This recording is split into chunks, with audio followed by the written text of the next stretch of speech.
بسم اللہ الرحمن الرحیم۔ اللہ تبارک و تعالیٰ کے پاکیزہ نام سے آغاز کرتے ہیں جو بہت مہربان نہایت رحم والا ہے۔ الحمدللہ درس بخاری کا سلسلہ جاری و ساری ہے، اور پچھلے پروگرام میں ہم نے 451 نمبر حدیث پر کلام کا آغاز کیا تھا، بلکہ تقریباً اختتام پذیر کر دیا تھا۔ اس میں ایک بات ہے کہ حضرت جابر رضی اللہ تعالیٰ عنہ جیسے کہ فرمایا کہ نبی کریم صلی اللہ علیہ وسلم نے ایک شخص کو دیکھا کہ وہ تیر لے کر مسجد میں آ چکا ہے، تو سرکار نے فرمایا کہ ان پہ اس طرح اپنا ہاتھ رکھو کہ کسی مسلمان بھائی کو نقصان نہ پہنچ جائے۔ اس سے معلوم یہ ہوا کہ ہتھیار مسجد میں لانا یہ کوئی شرعاً منع نہیں ہے۔ بعض حضرات جیسے شخصیات ہوتی ہیں، بڑی شخصیات ہوتی ہیں، ان کے ساتھ کچھ گارڈز ہوتے ہیں، وہ نماز وغیرہ پڑھنے آتے ہیں، تو بعض اوقات گارڈز مسجد میں آ جاتے ہیں، جوتے سمیت تو نہیں آتے، مطلب جوتے اتار کے، لیکن اسلحہ ان کے ساتھ ہوتا ہے۔ تو بعض لوگ کہتے ہیں کہ یار یہ دیکھو مسجد میں اسلحہ لانا مناسب نہیں ہے، مسجد میں اسلحہ لانا نہیں لانا چاہیے۔ تو دیکھیں اگر اس قسم کے واقعی جان کے خطرات ہیں، کچھ دشمن بھی ہیں کہ جو کچھ کر سکتے ہیں، تو ایسی صورت میں کوئی اسلحہ مسجد کے اندر لانا شرعاً قابل گرفت نہیں ہے۔ اسلحہ کوئی فی نفسی گندی یا بری چیز نہیں ہے، اس کا صحیح یا غلط استعمال ہے۔ صحیح استعمال انسان کرے، مطلب تخریب کاروں کو مارنے کے لیے، جیسے پولیس والوں کے پاس ہتھیار ہیں، فوج کے پاس ہتھیار ہے، اور واقعی وہ دشمنان اسلام کو مارتے ہیں اس سے بالفرض، تو یہ صحیح یوز ہے، صحیح اس کا استعمال ہے۔ تو پھر ہتھیار کو فی نفسی بری چیز تو نہیں ہے۔ ہاں اگر کوئی انہی ہتھیاروں سے خود مسلمانوں کو مار رہا ہو، بے گناہوں کو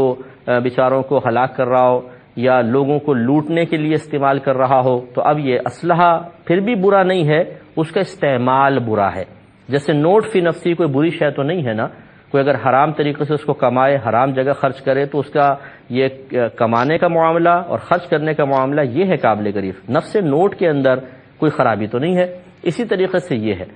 تو بعض لوگ یہ سمجھتے ہیں کہ یہ ہتھیار کو مسجد میں لانا ہی مسجد کی بے حرمتی اور بدتمیزی ہے، ایسا نہیں ہے۔ اگر واقعی اس طرح سیکورٹی کے کچھ معاملات ہیں تو ہتھیار لا سکتے ہیں، جیسے کہ اس کی دوڑی دلیل یہ ہے کہ رحمت کونین صلی اللہ علیہ وسلم نے بھی صحابہ کرام کو مسجد میں ہتھیار لانے سے منع نہیں فرمایا تھا۔ آگے ہے کہ باب المرور فی المسجد، مسجد میں گزرنے کا باب۔ اس میں حضرت ابو بردہ رضی اللہ تعالی عنہ اپنے والد سے روایت کرتے ہیں، انہوں نے بیان فرمایا کہ نبی کریم صلی اللہ علیہ وسلم نے فرمایا کہ جو شخص ہماری مساجد میں سے کسی جگہ سے یا ہمارے بازار میں سے کسی جگہ تیر لے کر گزرے، تو اس کو چاہیے کہ وہ اس کے آگے کے حصے کو پکڑ کر رکھے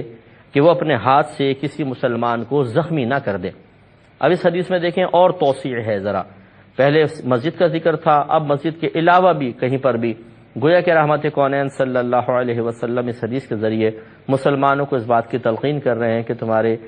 معاملات سے، تمہاری حرکات سے، تمہاری بے احتیاطی اور بے توجہی کی بنا پر کسی دوسرے مسلمان کو اذیت اور تکلیف نہیں پہنچنی چاہیے۔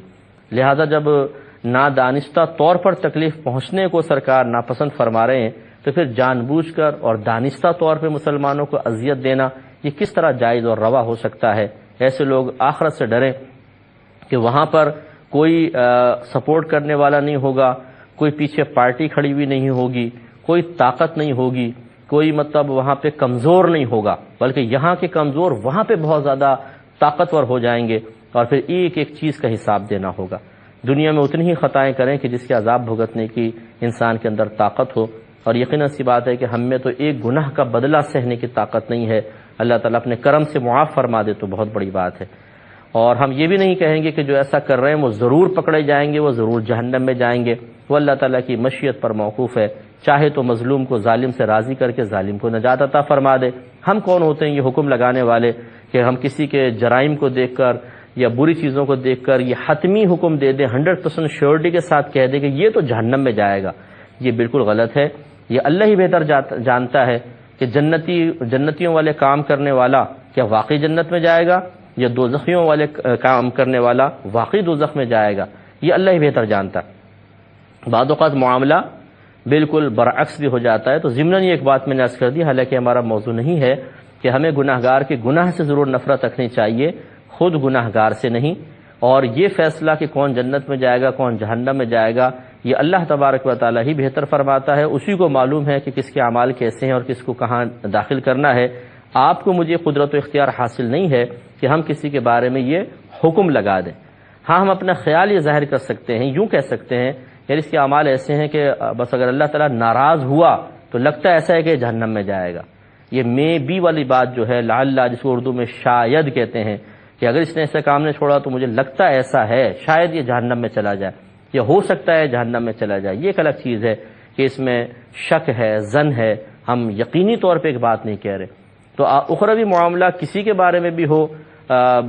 خصوصاً جہنم کے بارے میں یقینی طور پہ نہ کہیں، اور جنت کے بارے میں ان کے بارے میں آپ یقینی طور پہ کہہ سکتے ہیں کہ جن کے لیے جنت کے فیصلے ہو گئے، جیسے سارے نبی یقیناً جنت میں جائیں گے، تمام صحابہ یقیناً جنت میں جائیں گے، جو واقعی اللہ کے ولی ہیں یقیناً جنت میں جائیں گے۔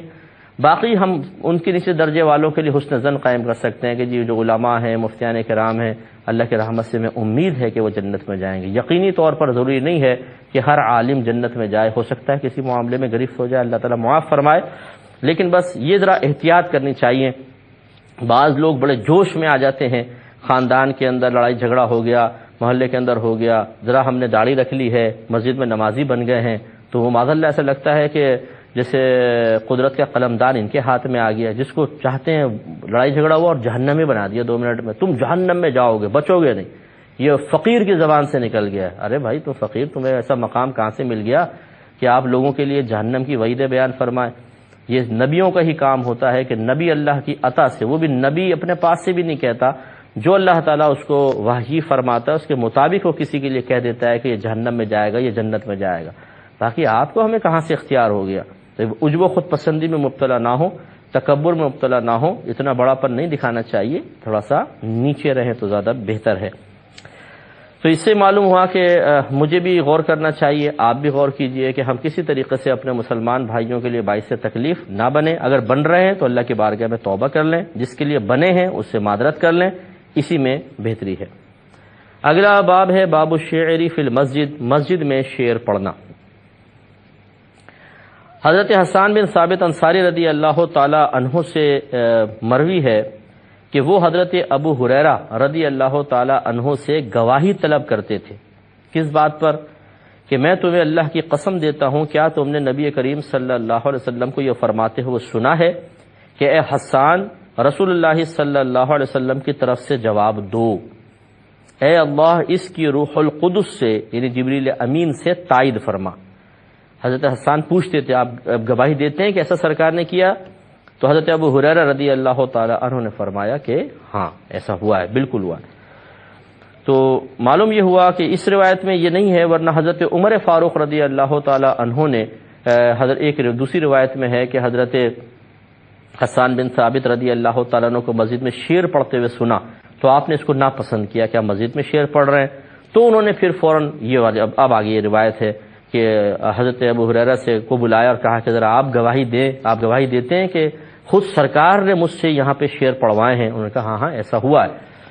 تو یہ روایت آگے آئے گی، کافی آگے آئے گی جو میں بتا رہا ہوں تو عمر فاروق والی، اس میں اتنا ہی ہے کہ انہوں نے حضرت ابو ہریرہ رضی اللہ تعالیٰ عنہ سے گواہی دلوائی۔ تو ایک بات تو یہ ہے، اگر اب اس والی حدیث کو بھی در ملا لیں کہ اگر کوئی ہم پر آبجیکشن کرتا ہے اور کوئی ہمارے بارے میں بدگمانی کا شکار ہوتا ہے تو بہتر یہ ہے کہ اس سے جھگڑنے کے بجائے کچھ ایسے ثبوت فراہم کر دیے جائیں نرمی اور سکون کے ساتھ کہ سامنے والے کو اطمینان حاصل ہو جائے۔ جیسے خاندانوں کے اندر جھگڑے ہو جاتے ہیں، تم نے ایسا کہا، تم نے ایسا کہا، تو آپ آرام سے پوچھ سکتے ہیں کس کے سامنے کہا، فلاں جگہ کہا، تو چلو بھئی آپ گواہی دے سکتے ہیں کہ میں نے کہا تھا کہ نہیں کہا تھا۔ اس طرح معاملے کو رفع دفع کیا جائے، سب سے بہتر ہوتا ہے۔ دوسری بات یہ ہے کہ نبی کریم صلی اللہ علیہ وسلم نے حضرت حسان بن ثابت رضی اللہ تعالیٰ عنہ سے کیوں فرمایا تھا کہ آپ شعر پڑھیں؟ اس کی وجہ یہ تھی کہ عرب لوگ جو تھے ان کے ہاں طریقہ ہوتا تھا کہ یہ اشعار کی شکل میں بعض اوقات لوگوں کی برائیاں بیان کرتے تھے، جس کو ہجو کہا جاتا تھا، اور وہ بڑے فصیح و بلیغ اشعار کہنے والے تھے، اور ہر قوم کا اپنا کچھ ایک مزاج ہوتا ہے جس کو وہ بہت ہی لائک کرتے ہیں۔ جیسے مثال کے طور پہ عربوں میں تھا کہ وہ قصائد بڑے شوق سے سنتے تھے، اگر کسی نے ہجو کی ہے تو پھر وہ ایک جگہ جمع ہو گیا، چلو وہ سنو، ہاں ایک اشعار لکھے گئے فلاں کے بارے میں، فلاں قبیلے کے بارے میں، تو بڑے شوق سے آ کے سنتے تھے، سنائیں، اور وہ سناتے تھے، ان کی کاپیاں کروا لی جاتی تھیں اور پھر وہ معروف ہو جاتے تھے۔ تو کہا جاتا تھا کہ ہجوف جو ہے کفار، یہ جو شاعروں کی ہجوف ہے یہ تیروں کی طرح مؤثر ہے، جیسے تیر جسم کے اندر گھس جاتا ہے ایسے یہ جو اشعار ہوتے تھے یہ قلوب کو چیر دیا کرتے تھے، اور بعض اوقات اچھے اچھے صاحب عزت لوگوں کی عزتیں مٹی میں ملا دیا کرتے تھے، اتنے خطرناک قسم کے یہ اشعار ہوا کرتے تھے۔ چنانچہ نبی کریم صلی اللہ علیہ وسلم کے شان میں بھی بعض لوگوں نے اس طرح کی اشعار کی شکل میں گستاخیاں کی، یہ کفار کرتے تھے، ہجو لکھ دیا کرتے تھے۔ تو رحمت کونین صلی اللہ علیہ وسلم نے فرمایا کون ہے جو ہماری طرف سے ان کفار کو اشعار کی شکل میں جواب دے؟ تو حضرت اس میں حضرت ابن رواحہ رضی اللہ تعالیٰ عنہ کا نام بھی آتا ہے، اس طرح کعب بن مالک کا بھی آتا ہے۔ ان دو نے بھی کوشش کی لیکن اتنے مؤثر شعر نہ محسوس ہوئے، تو سرکار نے پھر حضرت حسان بن ثابت رضی اللہ تعالیٰ عنہ سے فرمایا کہ آپ کریں۔ تو حسان بن ثابت کہا کرتے تھے کہ یا رسول اللہ میں ایک شعر کی طرح ہوں کہ جب میں زبان کھولوں گا تو یہ زبان سے نکلنے والے الفاظ ان کو پھاڑ کر رکھ دیں گے۔ تو سرکار فرماتے تھے ٹھیک ہے، پھر ان کے لیے ممبر لگایا گیا، حسان بن ثابت اس پہ بیٹھے اور آپ نے جو اشعار نبی کریم صلی اللہ علیہ وسلم کے دفاع میں اور ان کی ہجوف کے جواب میں تھے وہ آپ نے پڑھے، اور جب وہ پڑھے تو سرکار کو بہت پسند آئے، تو آپ نے دعا کی کہ اللہ تعالیٰ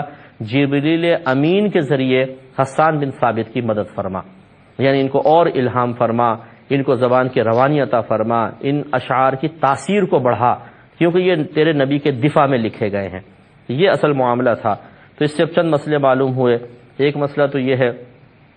کہ مسجد میں اچھے اشعار پڑھنے میں کوئی حرج نہیں ہے، لہذا مسجد میں حمد پڑھنا، نعت شریف پڑھ لینا، کسی بزرگ کی منقبت پڑھنا یا اصلاحی اشعار پڑھنا، قوم کے لیے بعض اوقات ہوتا ہے موت کے موضوع پہ شعر لکھے ہوتے ہیں اور مقررین یا خطباء ان اشعار کو لوگوں کے سامنے پیش کرتے ہیں جس سے خوف سا پیدا ہوتا ہے، تو اس قسم کے اشعار مسجد میں پڑھنے میں کوئی حرج نہیں ہے۔ جہاں پہ ممانعت آپ کو کہیں پر بھی نظر آئے کہ سرکار نے مسجد میں شعر پڑھنے سے منع کیا، اس سے مراد وہ اشعار ہوتے ہیں کہ جو کفار نے لکھے، الٹے سیدھے فحش قسم کے اشعار، بیکار قسم کے مضامین پر مشتمل اشعار۔ لہذا یہ جائز نہیں ہوگا کہ کچھ 6-5 شاعر مل جائیں اور کہیں جی نئی شاعری لکھی ہے چلے مسجد میں بیٹھے ایک دوسرے کو سناتے ہیں، اور وہ شعر کس کے بارے میں؟ پھولوں کے بارے میں، چمن کے بارے میں، اپنے محبوبوں کے بارے میں، ملک کے حالات کے اوپر۔ یہ تو بیکار اور فضول چیزیں ہیں، اس قسم کے اشعار مسجد میں پڑھنا بے ادبی میں شمار ہوگا۔ لیکن جو ہم نے آپ کو بتایا اصلاحی اشعار ہوں، حمد کے ہیں، نعت کے ہیں، منقبت کے ہیں، یہ اشعار پڑھنے میں کوئی حرج نہیں ہے کہ اس کا ثبوت یہ صحیح حدیث آپ کو فراہم کر رہی ہے۔ دوسری بات یہ ہے کہ اس میں حدیث میں موجود نہیں، نبی کریم صلی اللہ علیہ وسلم نے حسان بن ثابت کو بٹھایا ممبر پہ، اشعار سنے اور بعد میں انعام بھی دیا ہے سرکار نے، یہ بھی ثابت ہے۔ اب یہاں پر ذرا دیکھیں، حسان بن ثابت بیٹھے ہوئے ممبر پر، سامنے جلوہ افروز ہے سرکار صلی اللہ علیہ وسلم۔ اب یقینی سی بات ہے کہ سرکار نیچے جلوہ افروز ہیں اور حضرت حسان بن ثابت تھوڑا سا اوپر بیٹھے ہوئے ہیں، تو یہ یاد رکھیں کہ الامر فوق الادب، کہ امر یعنی حکم ادب پر فوقیت رکھتا ہے۔ جب بڑا ایک حکم دے دیتا ہے کہ آپ کو ایسا کام کرنا ہے تو پھر اس کا حکم ماننا، اس کا ادب کرنے سے جو ہم اپنی دانش میں اپنی سوچ کے مطابق کر رہے ہیں زیادہ اولا اور افضل ہو جاتا ہے۔ لہذا حسان بن ثابت رضی اللہ تعالیٰ عنہ ممبر پہ بیٹھے ہیں، سرکار نیچے جلوہ افروز ہوئے، سرکار کی طرف سے عاجزی کا اظہار ہے کہ اتنے بڑا ایک نبی، ایک حاکم، ایک بہترین لیڈر، وہ نیچے زمین پر تشریف فرما ہے اور ایک غلام کو ممبر پہ بٹھایا ہوا ہے، عاجزی کا درس دیا۔ اور غلام اوپر اگر بیٹھا ہے تو وہ بعد اللہ بے ادبی نہیں کر رہا ہے بلکہ الامر فوق الادب کا درس دے رہا ہے کہ اگر مجھے بٹھا دیے گا تو ٹھیک ہے۔ لہذا معلوم ہوا کہ اگر پیر صاحب نیچے بیٹھ جائیں اور کسی مرید کو اوپر بٹھا کے کہیں تم نعت پڑھو، تو اس میں مرید کو پیچھے سے مارنا کمر کے اندر کہ تمہیں تمیز نہیں ہے، پیر صاحب نیچے بیٹھے میں تم اوپر بیٹھ گئے ہو، یہ غلط ہے، نہ کریں آپ ایسا۔ ہاں، مرید خود نہ بیٹھے وہ ایک الگ مسئلہ ہے، لیکن بیٹھ گیا پیر صاحب کا حکم مان کے تو اس میں کوئی بے ادبی کا پہلو نہیں ہے۔ ایسی شاگرد اوپر بیٹھ گیا، استاد نیچے بیٹھ گیا کہ چلو بھائی کچھ بیان کریں، تو اس میں کوئی بے ادبی کی بات نہیں ہے، یہ شرعی لحاظ سے صحیح ہے، اس کو سمجھنا ہوگا۔ اور یہ یاد رکھیں کہ اب آپ پھر تھوڑا سا ایک منظر ذہن میں لائیں، ایک حضرت حسان بن ثابت سرکار کے مدح میں شعر پڑھ رہے ہیں، آپ کی مطلب عزت و ناموس کی حفاظت کے لیے اشعار پڑھ رہے ہیں، اور خود سرکار سامعین میں بیٹھے ہیں اور صحابہ ہیں۔ یہ اگر آپ غور کریں تو ایک نعت خوانی کا سا منظر پیدا ہو گیا، جیسے ہمارے ہاں ہوتا ہے کہ ایک نعت خوان بیٹھا ہوتا ہے، سامنے آڈینس ہے اور وہ نعت پڑھ رہا ہے، لوگ اس کو سن رہے ہیں، اور سرکار بہت ہی خوش ہوتے تھے جب اشعار اچھے پڑھے جاتے تھے۔ کئی لوگوں نے سرکار کی بارگاہ میں قصائد پڑھے ہیں اور جن کو سرکار نے اجازت دے دی، اور بعض روایات میں ایسا ہے الخصائص الکبریٰ اٹھا کے پڑھیں آپ، یہ کتاب ہے الخصائص الکبریٰ علامہ جلال الدین سیوطی صاحب رحمۃ اللہ علیہ کی، اور اس میں آپ دیکھیں کہ کئی لوگوں نے سرکار کی بارگاہ میں آ کے قصائد پڑھے ہیں اور سرکار جھومے ہیں اس پہ، جھومے سے مراد یعنی اس طرح خوش ہوئے ہیں، لکھا تھا کہ دائیں بائیں ہلے سرکار صلی اللہ علیہ وسلم اور خوش ہوئے اور دعائیں دی ہیں سرکار نے۔ تو معلوم ہوا کہ یہ کوئی مطلب نئی بدعت نہیں ہے کہ ایک نعت خوان بیٹھ گیا اور لوگ اس کی نعت کو سن رہے ہیں، معاذ اللہ، یہ اس قسم کی محافل کوئی بدعت نہیں ہے، یہ عین سنت کے مطابق ہے کہ حسان بن ثابت نعت پڑھ رہے ہیں، رحمت کونین صلی اللہ علیہ وسلم اور دیگر صحابہ کرام سن رہے ہیں۔ ہاں ان نعت خوانیوں میں جو اگر کوئی غلط طریقہ رائج کرے گا، کوئی خرافات ہوگی، وہ ایک الگ چیز ہے، جس طرح نوٹ اس طرح لٹانا اوپر یا یوں پھینک دینا، اپنے اصل میں تو ویڈیو بنوا رہے ہوتے ہیں، نوٹ تو کیا اس کو دینے ہوں گے، تو یہ غلط طریقے ہیں۔ اسی طریقے سے پوری رات نعت خوانیاں چلتے رہنا اور فجر میں غائب ہو جانا، یہ بالکل غلط طریقہ ہے، یہ خلاف شرع طریقہ ہے۔ ایسی پوری رات نعت خوانی کا شاید اس شخص کو کوئی فائدہ حاصل نہ ہو جو نعت خوانی میں تو بیٹھا رہے لیکن فجر کی نماز قضا کر دے، فرض بھی چھوڑ دے اور جماعت واجب بھی چھوڑ دے، تو فرض واجب چھوڑ کے صرف ایک مستحب کے لیے کرنا۔ پھر ایسی نعت خوانی بھی ٹھیک نہیں ہوگی جس میں اتنے زوردار لاؤڈ اسپیکر لگائیں کہ پورا محلہ رات بھر دعا کرتا رہے کہ اللہ اس نعت خوانی کو ختم کر تاکہ ہمیں سکون کی نیند آ سکے، ہم نے تو گھر اپنے کاموں پہ جانا ہے، بچے بیمار ہیں، دادی بیمار ہیں، والد صاحب بیمار ہیں، مریض بیچارہ تکیے اپنے سر پہ رکھ کے ان کانوں کو روکنے کی، آوازوں کو روکنے کی کوشش کر رہا ہے جو اس کے کانوں میں گھس کے اس کے دماغ کو جھنجھوڑ رہی ہیں، اس کی طبیعت کو جھنجھوڑ رہی ہیں۔ ہمیں کوئی پرواہ نہیں ہوتا، ایکو ساؤنڈ مست چاہیے نعت خوان صاحب کو، اس کے بغیر تو مزہ ہی نہیں آئے گا نعت خوانی میں، اور بہت تیز ترین نعتیں مطلب لاؤڈلی طور پر پڑھی جاتی ہیں پوری رات، اس سے اذیت لوگوں کو ہوتی ہے۔ یہ طریقہ کار، یہ سنت نہیں ہے۔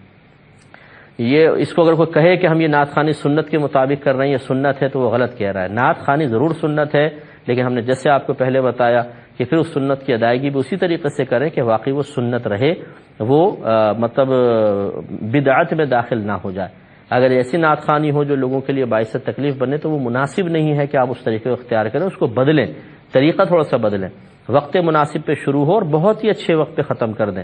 مغرب کے بعد شروع کریں، عشاء تک ختم کر دیں، عشاء کے بعد اگر شروع کریں تو 1-1.5 گھنٹے کی نعت خوانی کافی ہونی چاہیے، اس کے بعد ختم، لوگ جا کے اپنا رات کو سوئیں، صبح فجر کے اندر اٹھیں، یہ سب سے بہترین چیز ہے۔ انشاءاللہ اس پہ مزید کلام کریں گے نیکسٹ پروگرام میں۔ وآخر دعوانا ان الحمدللہ رب العالمین۔